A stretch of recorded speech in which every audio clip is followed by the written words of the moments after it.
And all right. So today we're going to finish up with our determining slopes bit. Yesterday we talked about determining slopes from graphs and from formulas, specifically formulas in slope-intercept form. Today we're going to talk about determining slopes from points. Now, you don't need to write what I'm about to show you down. I will tell you when you need to write stuff down. But right now what I want you guys to, or what we're going to start talking about is determining slopes from two different points is probably the most difficult way to do it. It involves the most math. It's kind of almost algebra at this point, but it's also the most useful. So to do this, we have to use what is called the slope formula. Now, this is the part that I want you to write down. This equation right here. This is the slope formula. And it says that m equals y2 minus y1 over x2 minus x1. This is a formula you're going to use in every class you do in math for the rest of your life. If you take math in college, you're going to use this. If you take math you'll definitely take math in high school, and you will definitely use this a bunch. The kids that were in the Math 111 class last term used this a bunch. This is a very, very important formula. It looks a lot scarier than it actually is. I'm going to show you guys how to use it in just a second. But this is something that's probably one of the 3 or 4 most important formulas you use in math. So it's m equals y2 minus y1 over x2 minus x1. And this is called the slope formula. So take a minute to write that down. What these y1s and y2s are referring to, because you guys might not be used to this kind of weird notation where the little numbers are written below them, is to do this, we're going to have 2 different points. Right, so let's say we've got a point 1, 3 and a point 2, 7. So these are 2 different points. What we'd want to do is call one of them, and we'll talk about this in more detail in the next slide, but one of them is going to be point 1 and one of them is going to be point 2. And for each of these, right, since points are written as an x, y, there's an x value and a y value. In this case, this is the x, this is the y, this is the x, this is the y.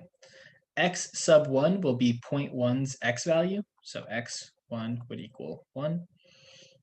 X sub 2 would be point 2's x value.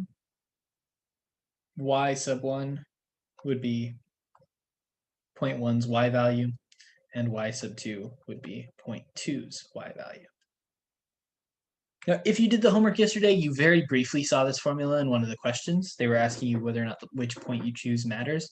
And the answer to that is no, but I'll explain why on the next slide here. So using the slope formula, these are the steps that you want to write down. Go back. Oh, sorry. Okay. You only need to write this part down, Lucas. You don't need the whole thing. I got to write it down. Okay. You'll have time. No worries.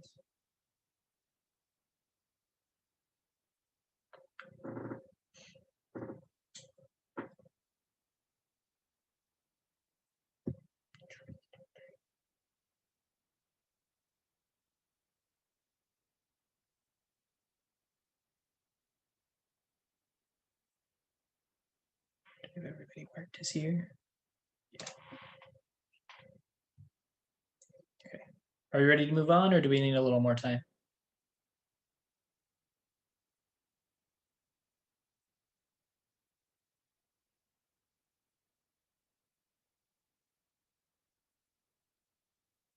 Okay. Sounds like we're good. Okay. So here are the steps to using the slope formula. Step 1 is to determine which point is point 1 and which point is point 2. This little side note you don't need to write down, but it's worth noting. Although it technically doesn't matter, using the point with the smaller x value is usually the best way to go. So if you're given 2 points, let's say you have 2, 7, and -5, 16. The points themselves don't actually really matter here. You can use either one as point 1 and either one as point 2. It doesn't really matter.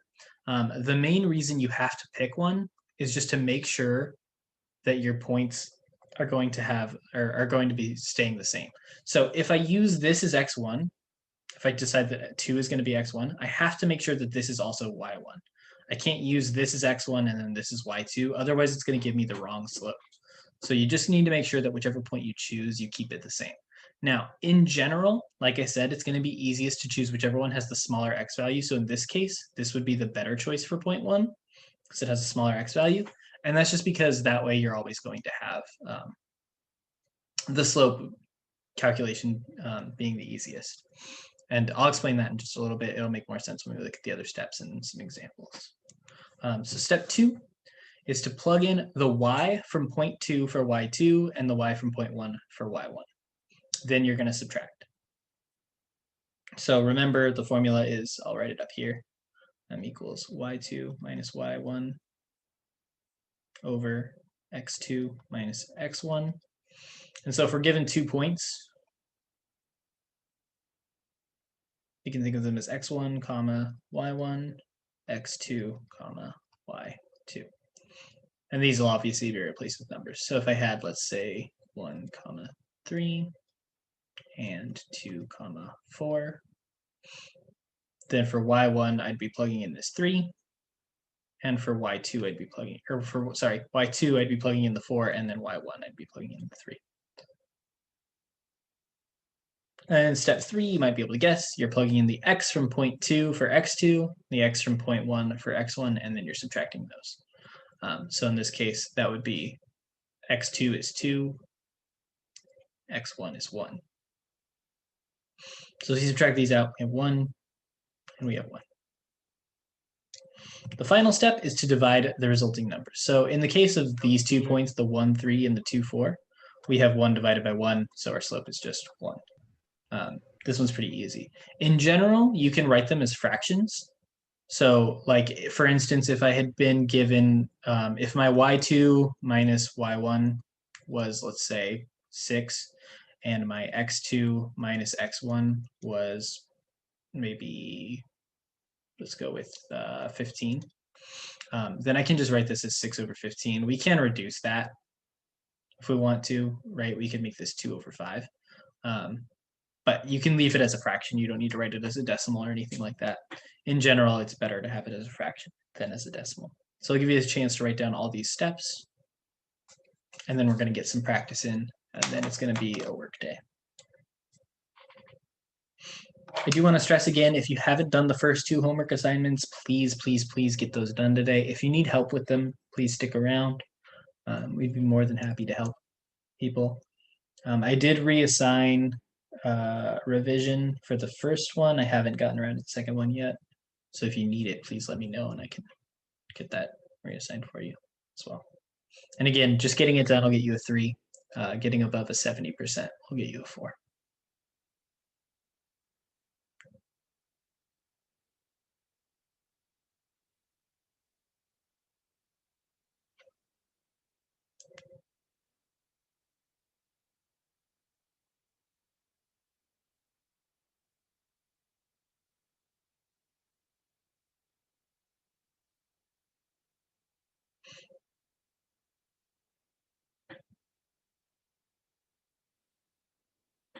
Okay, does anybody need more time to write this down?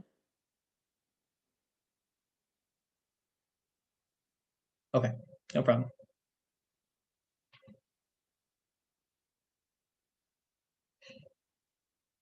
I know it's kind of a lot, but this is all the writing that you have to do today, unless you want to write down some example problems. That is up to you.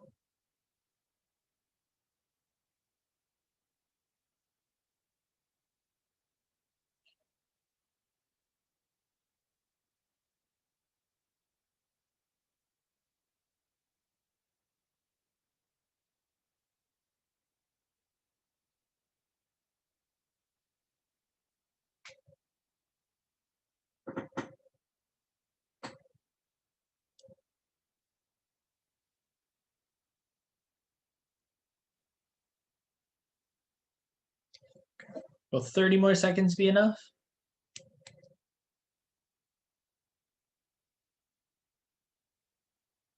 Cool, cool.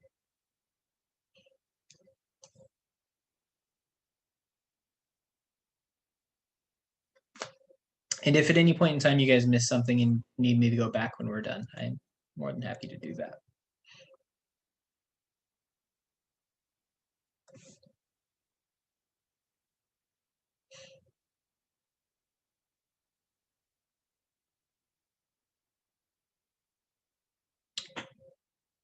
Okay.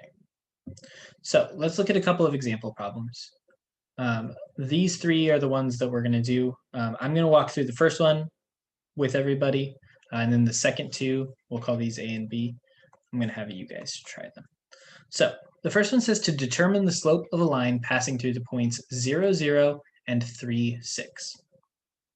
So the first thing I need to do, step one, is to select a point to be 0.1 and a point to be 0.2.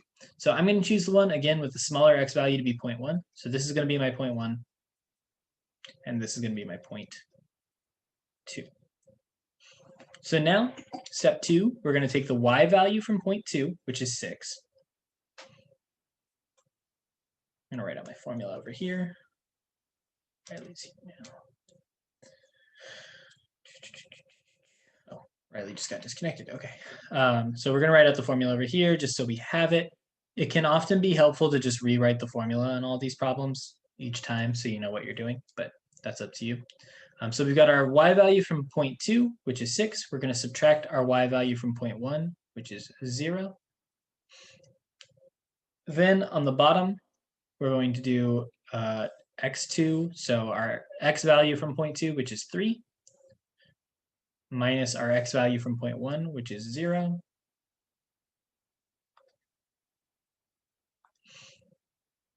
Then we're going to solve both of these. So we subtract the first one. 6 minus 0 is just 6. 3 minus 0 is just 3. So we get 6 over 3. We could technically leave that as a fraction, but in this case, that's just 2. So we're going to have m equals 2. So that's how we calculated our slope for that one. So on your own, I want you to try A and B, see if you can figure it out.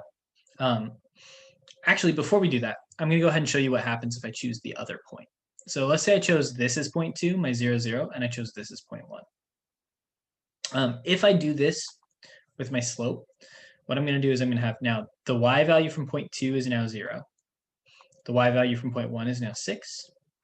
And then on the bottom, I'm going to have the x value from 0.2, which is 0, and the x value from 0.1, which is 3. So what you'll notice is that this gives me -6 over -3. The negatives cancel out, so this still gives me the same slope. This is why it doesn't actually matter. The difference is if I use this smaller point, I'm always going to have negative numbers, and that's going to make things more confusing. So in general, it's easier to use the bigger point as your 0.2 and your smaller point as your 0.1.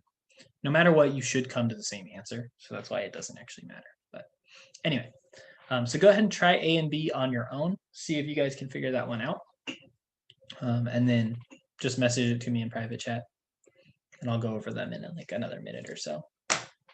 Well, I'll give you time.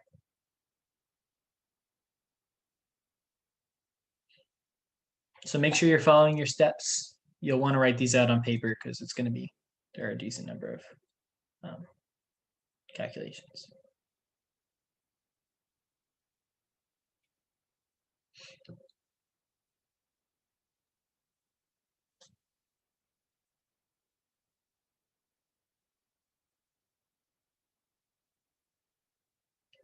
Good, Todd.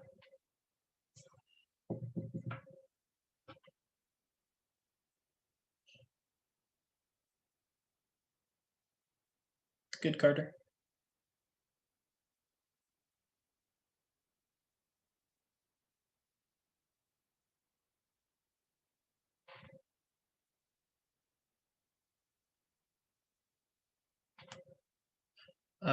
Pamela, you used the x and y from your first point wrong. You switched to x and y for A. B.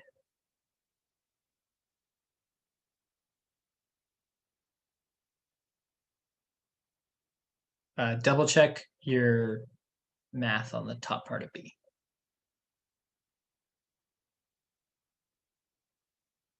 Dane, good.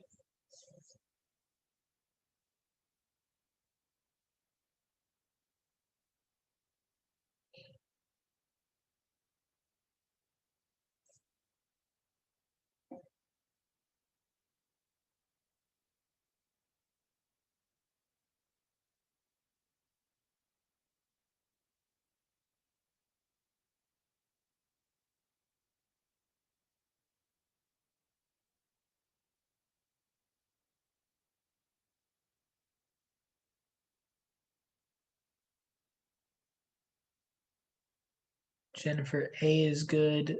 B, let me see really quick.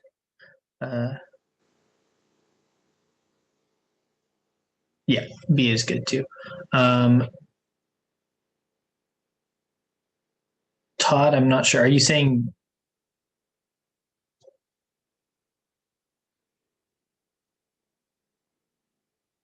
I'm confused as to what you're trying to say, Todd?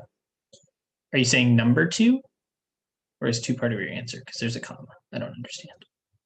Oh, Todd got disconnected.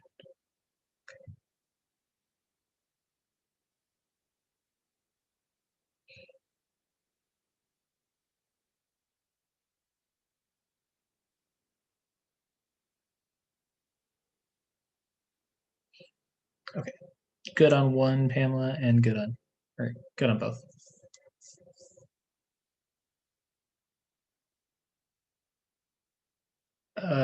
No. Not quite, Todd. You're kind of close.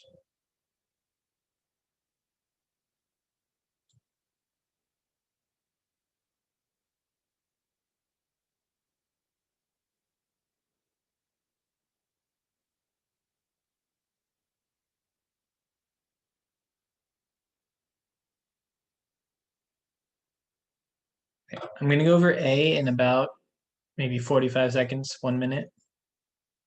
So if you haven't already tried it, please do make an attempt.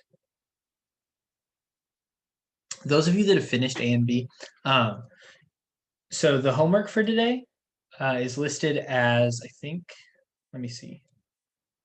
So there's a math-based task or an IXL, and you can choose which one you want to do. So the math space is slopes from 2 points. This is back to a normal proficiency one, so you just go until you get enough mastery instead of having a certain number of questions. So you can choose to do that one, or you can choose to do IXL. I think it's, which IXL number is it? IXL Y2, whichever one you want to do. Please, when you turn it into the Google Classroom, though, leave a comment telling me whether you did the IXL or the math space task. That way I can just check and find it easier so I know which one you did. Todd, you're almost correct. Check your sign. Part one. Oh, yeah, okay. Yep, Dane, that is correct. Okay, so I'm going to start going over A. If you haven't finished it already, you can keep working and tune me out if you need to. So we're going to go ahead and choose. There you go, Todd. Oops, sorry, trying to scroll through chat.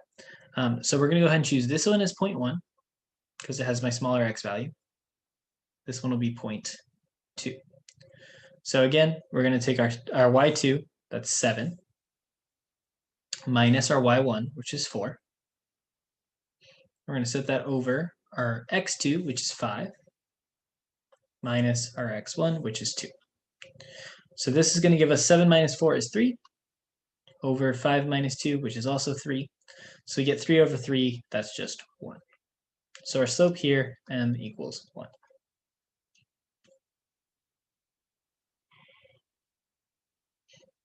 Now, the next one, part B, this one's a little bit tougher. So this one, oh, I can't see the points because I moved the screens away.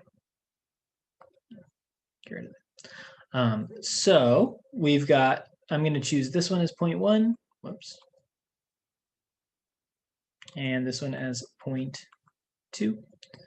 So we've got our y value for 0.2 is -3, minus our y value for 0.1, which is 2, over our x value for 0.2, which is 5, minus our x value for 0.1, which is 3.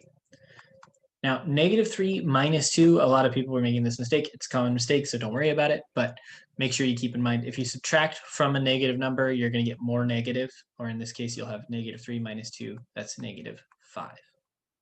And then 5 minus 3 on the bottom, this is a 2. So this gives us -5 over 2. We can leave the answer like this. This is totally fine. Or we can write it as -2 and 1/2, whichever way you prefer to do it. Okay, so that's all the new material for today. Like I said, we've got two options for your assignments. You can do an IXL or a MathSpace. If you still have questions about this stuff, feel free to stick around. I'd be more than happy to help you guys out, give you some extra practice problems, whatever you want to do. Or if you want to work on the homework from today or yesterday or Monday during class and get help with that, you're welcome to stay for that as well.